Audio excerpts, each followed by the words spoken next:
Time to discuss the alkenes functional group, or rather keep discussing them, right? We've been making them with elimination. We've been eliminating the leaving group and a neighboring hydrogen to form an alkene. Now we're going to be taking those alkenes and reacting them in lots of different ways to make other functional groups. So we're going to start with a familiar zone where this is an example of how we would make them. We would look for a substrate that could have a leaving group. We know OH is not, but we know that's just a small barrier. We could turn it into one, right, with the addition of acid. So this is that acid catalyzed dehydration, right? So we have our alkene formed plus water given off. And to favor the forward direction of this, because yes, it is actually in equilibrium, we would remove the water as it's formed to encourage what we know about Le Chatelet's principle. You remove a product as it's formed, you encourage the forward direction. Now, we've done that forward direction, right? We might even emphasize we want conc H2SO4 just to encourage water to form, because if it's not already there, it's more likely to forward that direction, favor that direction of equilibrium. But we can actually do the reverse direction. We can go from alkene to alcohol. I'm saying these out loud, but the structures will always vary a little bit. So it's actually important, I think, to start adding some labels as we go through so many reactions. It feels trivial, but you'll help yourself later. It just makes an extra association. Why are we using this structure? Because it has an alkene in it. Why are we looking at that structure? Because it has an alcohol in it. So an alkene can make an alcohol in the reverse direction. So to encourage that, we do the opposite. Instead of having concentrated acid, we might have several different ways of writing this out. We might just say acid that has water in it, aqueous. We might explicitly say H2O / H2SO4. We might say dilute H2SO4. Okay, so many ways to say the same thing. The forward direction even sometimes has heat because that encourages elimination and driving off the water. All right, so we acknowledge this is an equilibrium, right? So we're going to be focusing on this.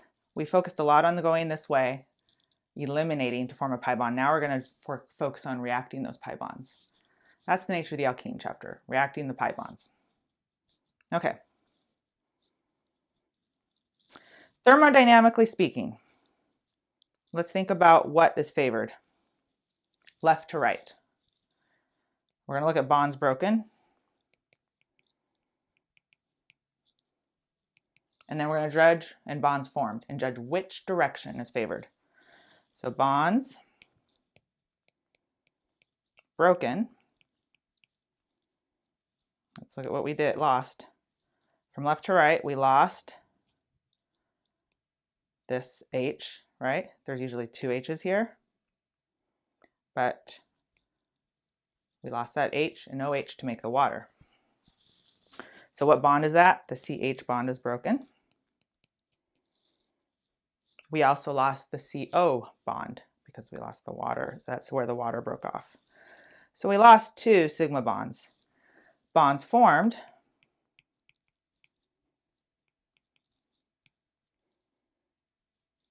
In order to make the water, the OH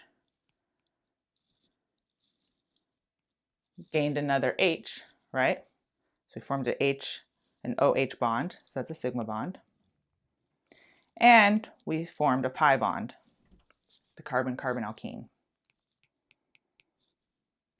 Now sigma is generally stronger than pi, so the equilibrium thermodynamically would actually, without crunching all the numbers, but we could do this to verify it. I'm not going to take the time to do it now. We should see the numbers favor the equilibrium going to the left. So why does the right happen? We just assumed it did last time, right? We've been doing that elimination for a while. We talked about ways to encourage it to form, and it turns out we could do both. It's an equilibrium. So chemists love that kind of challenge. We find out something's not favored, we're trying to find a way to favor it so we can have our options open. So what can we do to make it go in the forward direction when it's, especially if it's less favorable to do so? So heat is known to encourage eliminations. It also helps drive off the water, right? Avoid adding dilute acid, use more concentrated acid. So the less water to start with, the easier it is to form because it's not competing with the pre-existing concentration. Another method, which is less engineering what we start with and actually working with an apparatus in the lab that will encourage it. So we can do something that will remove the water physically.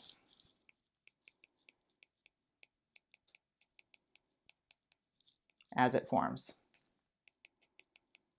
So sometimes over the arrow, you're going to see if we want to do this. Actually, let's just make it even more generic. If we want to do this,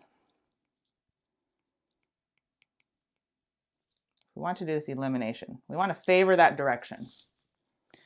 You might see heat added to favor it because we're trying to lose water, right? We might see something that we use in the lab called Dean Stark written actually over the arrow. I think it's K or CK. But nonetheless, Dean Stark apparatus, which I'll show you in just a second, that's an apparatus that can remove water as it forms, or even a drying agent, which is something that can sort of mop up the water, something that likes to bind to water. But Dean Stark's probably the most popular physical lab method, so I'm going to take a second to show you that. It's actually done a lot of those in my graduate years. They're kind of fun. Let's see if I can move this forward. Okay, so this was taken from Dr. Mark Nemchek's YouTube channel. He's got a lot of cool full videos on this technique, so I'll link that up later. I just like that you could see the real thing. So we have the reaction going here, and we clearly have it's heated, so good on that front for favoring water coming off. So it's heating, and presumably you're using a solvent, or if you're not using water as your solvent. As the water comes off as vapor, the best design would be that water is the lower boiling point, so it comes off first, and it comes off and it travels as a vapor while you're heating, and everything else remains behind. So water vapor comes up, travels up here, and the vapor keeps rising and it hits this cold section. See these water tubes hooked up to this condenser? Because it condenses, the vapors, condenses to a liquid, drips down, and it gets trapped. So this is a Dean Stark apparatus. And what's really cool about it is it's graduated like a graduated cylinder, so you can measure. And you could do your general chemistry stoichiometric calculations and say, I added this much starting material, I expect this much product to form, theoretical yield, right? Theoretical yield of water is this many moles to grams, convert that to milliliters. Watch out for the milliliters, you get to stop your reaction when you see it hit that mark. Good incentive to do that stoichiometric calculation, right?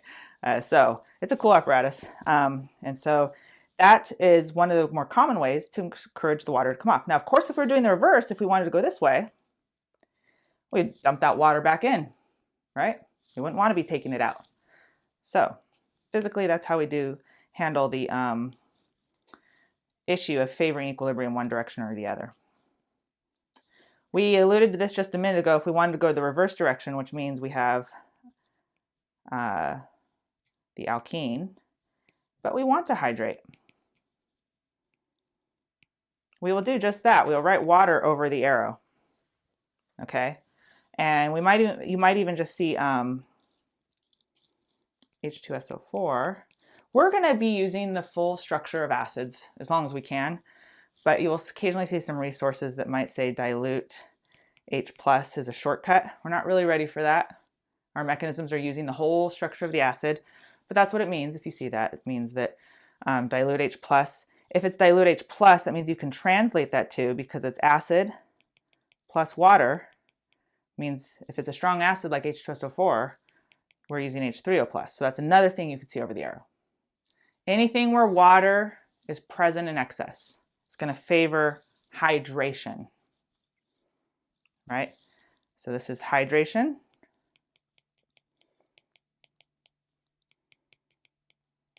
You want H2O in excess.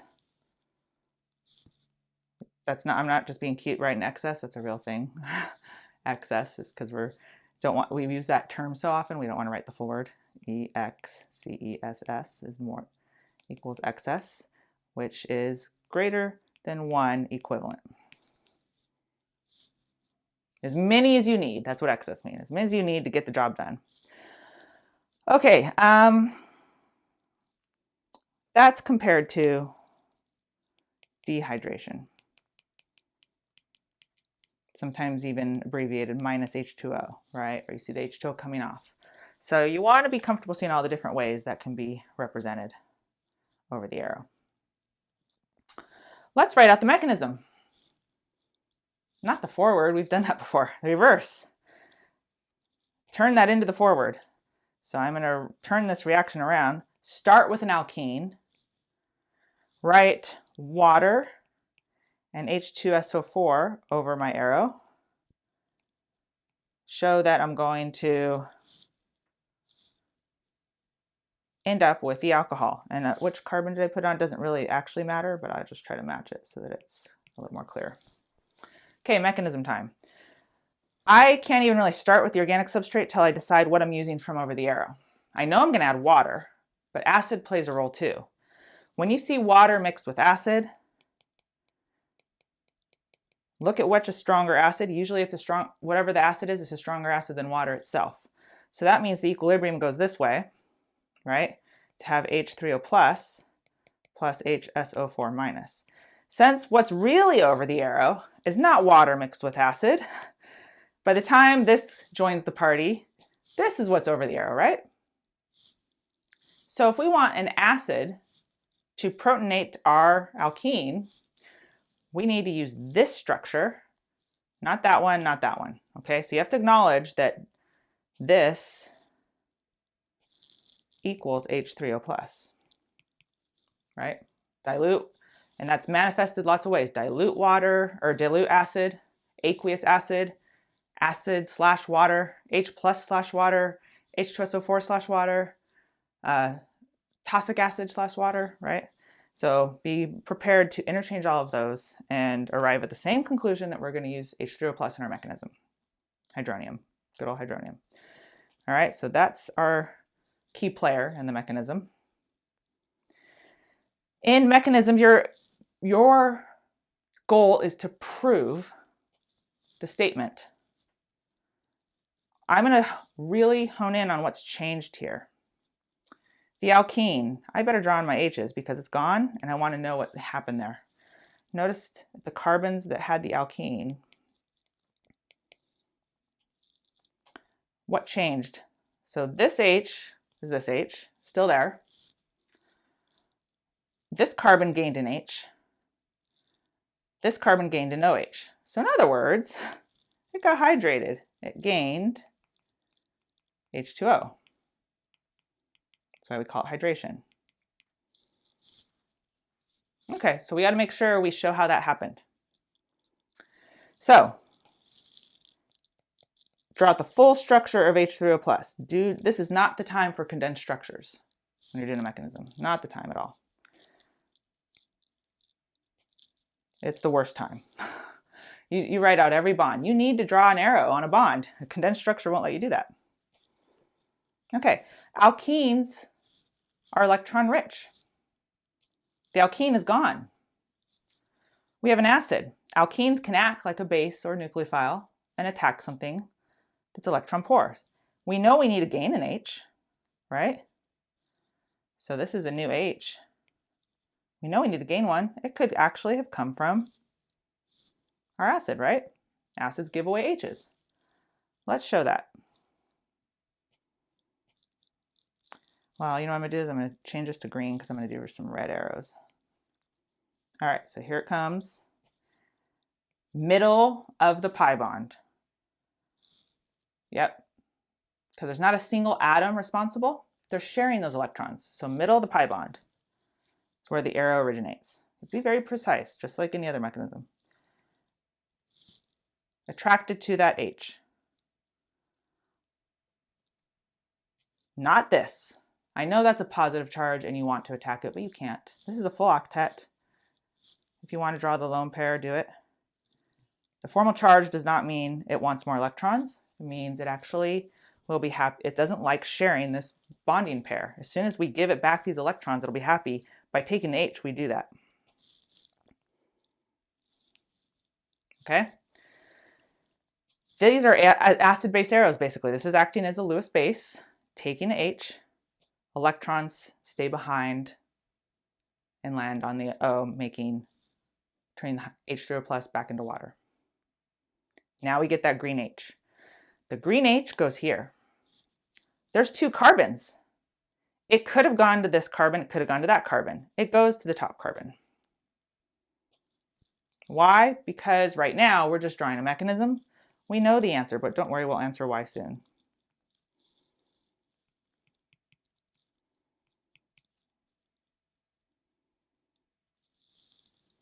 And since the bottom carbon did not get anything, so one of the 2 carbons in the alkene gets the new group, and it uses that bond to make the bond to the new group. So let's actually color that in green too. Those are the electrons. Notice what happened. This used to be shared between these 2 carbons. Now this carbon doesn't have those same electrons. So in the intermediate, it's going to be a carbocation, right? So let's color code that.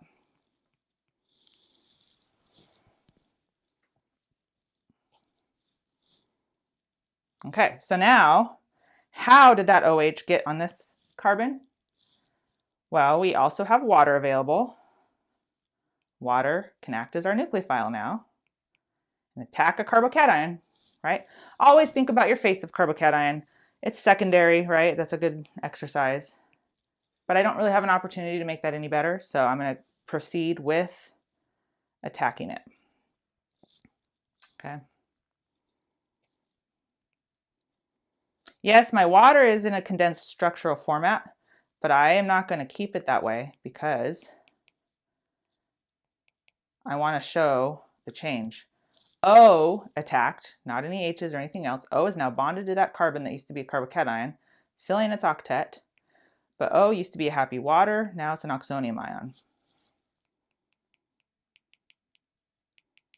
Get to know that phrase. It's like hydronium, like H3O plus, it's ROH2 plus.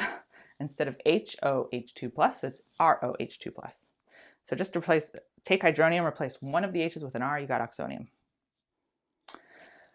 Look how close we are. You might say there's a temptation to say, oh, it's a good leaving group, let's let it leave. No, we're trying to show in the mechanism how it stayed. So your job in the mechanism isn't actually to make a lot of decisions. It's to prove with arrow pushing how this formed. You don't get to decide a new fate or another product. We're showing how this could have formed, what electrons flowed to make that happen. So we've got the OH on there. What's left is to ditch one of these 2 H's, and that's a simple acid-base, Brownstedt-Lowry acid-base reaction, right? So another water can come along to do that job. You may also use HSO4 minus if you like. Something that's a reasonable base. Voila! We've done our job. QED.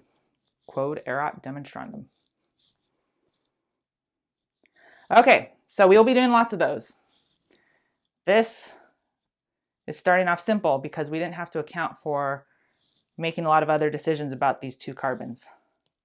You could see how that could add some complexity if they're not the same or if they have potential stereochemistry at play, right?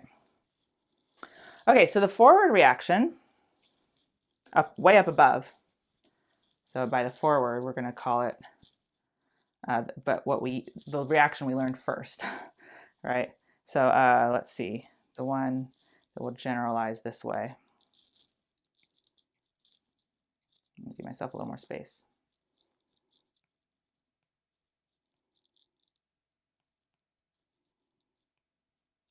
When we are taking away a leaving group to form an alkene, alkene is the goal, right? And actually, specifically, the leaving group is water.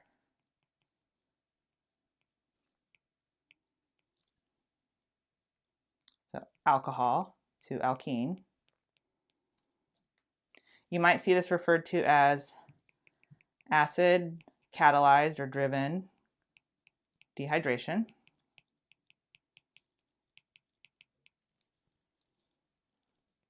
Or beta elimination.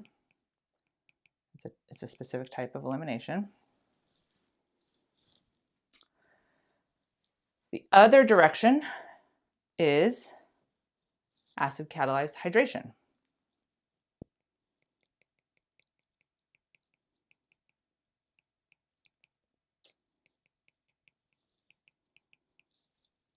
It's a subset of an addition reaction.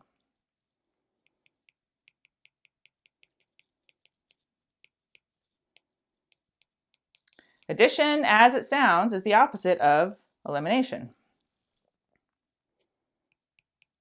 Elimination, you remove groups to form the pi bond.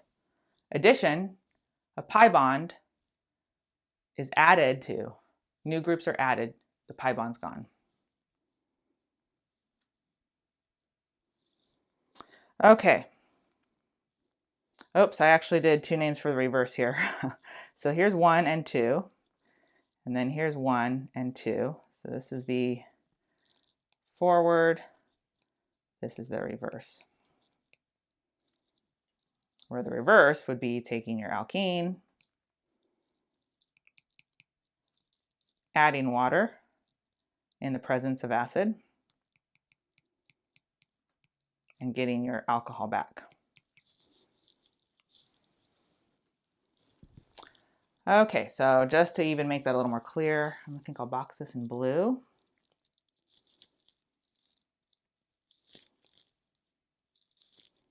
And I'll box this one in green. Okay. Feeling good?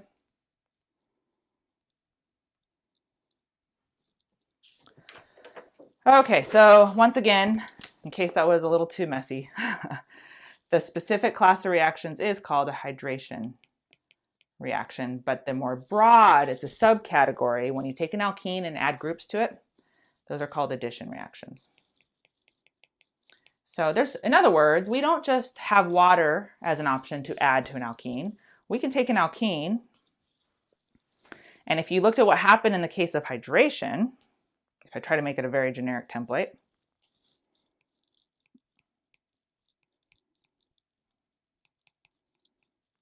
if I look at what happened with hydration, we added HOH, and there was an acid present, right?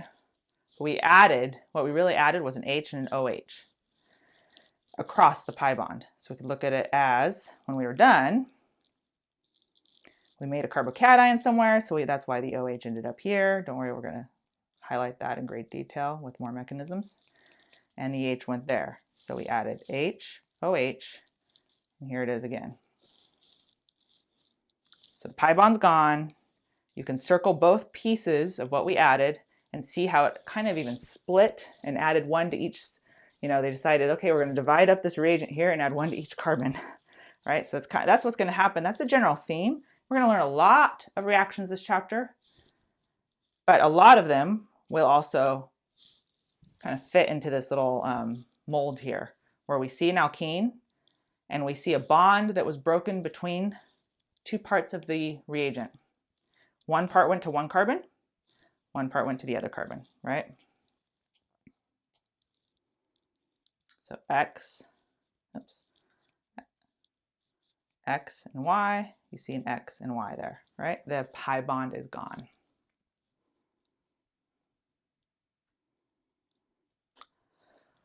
Okay, so let's apply this again, and we are not ready to move on to new x's and y's just yet because we did the simplest alkene possible, sorry to say.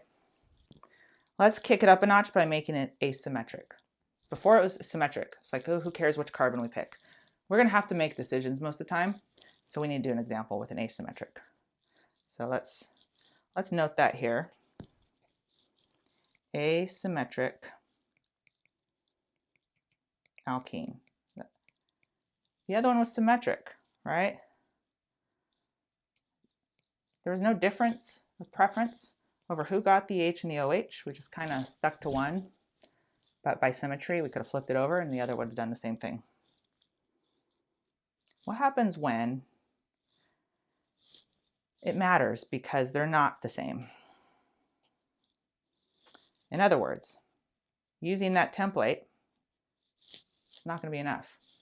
Can't just memorize, okay, I know this is the same as adding water. So that means one gets the OH. So here's my methyl. Actually, I'll just draw it as CH3 so we're consistent. So let's say this gets the OH, this one gets the H, right, of the water. Or, how do I know that though? How do I know the carbon with the methyl got the OH? What if it got the H? And the one down here got the OH. Notice how there's two ways I could have added the water? This is going to be the question. The mechanism tells us the answer. So we can't always just look at them, especially if there's any possibility for rearrangement. So we can't always look at them and just say, hey, I've memorized that we split up the H and the OH and we're done. We got to work through it. Okay, so the mechanism helps you do that. So I've done a mechanism for you right here. I want you to write this mechanism out and see when you get to the part, try to figure out when you're going to have to make that decision. Write that mechanism out. The only difference between the previous one and the one that I'm asking you to do is that this carbon has a methyl instead of an H. So you could practically copy this mechanism as is and put the methyl there. That's going to give you one of the answers. Then try to write the mechanism for the other answer. See which one makes more sense. And we're going to see if you agree with the final answer when we get back. Okay, so you do that.